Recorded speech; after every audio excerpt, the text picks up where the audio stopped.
Jennifer Kirby has had an impressive list of accomplishments throughout her amateur career.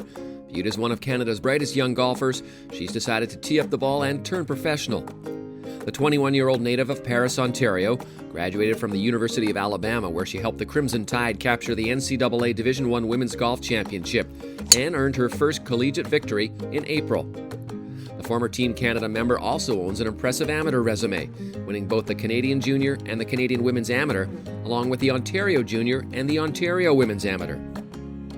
Jennifer Kirby, welcome back to SCOREGolf TV. You've been on this before, I think, in years gone by, but you are basically a brand new golf pro. Yep. How does it feel? Pretty good, pretty new. Yeah. It's only been 4 weeks or so, yeah. And you've already got a win, though. That's pretty impressive. Yep. Tell me about the win. Honestly, it didn't really feel much different, and then I won at the end, and everybody kept saying, "Oh, it's your first win as a pro," and I'm like, "Oh, okay."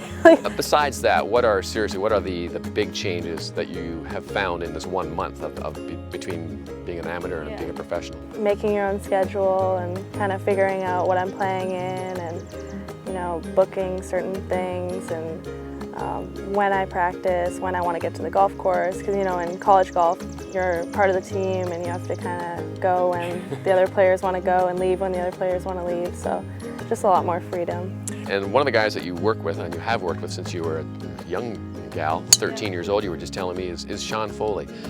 What's that relationship like, and what does he mean to your career?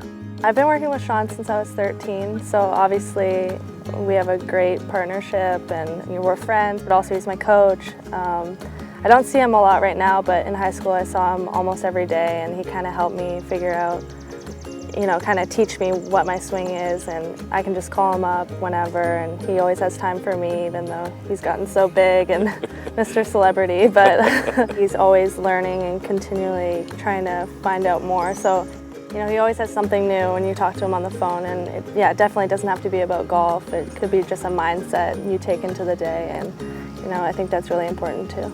I know you spent some years on the developmental team. What were those years like, and how did that help you?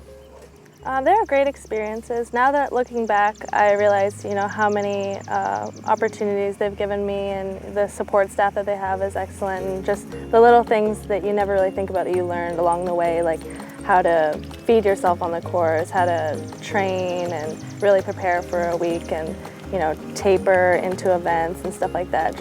I think that's really helpful, and of course, obviously I got to travel around the world with them, so that was really awesome to represent my country that way.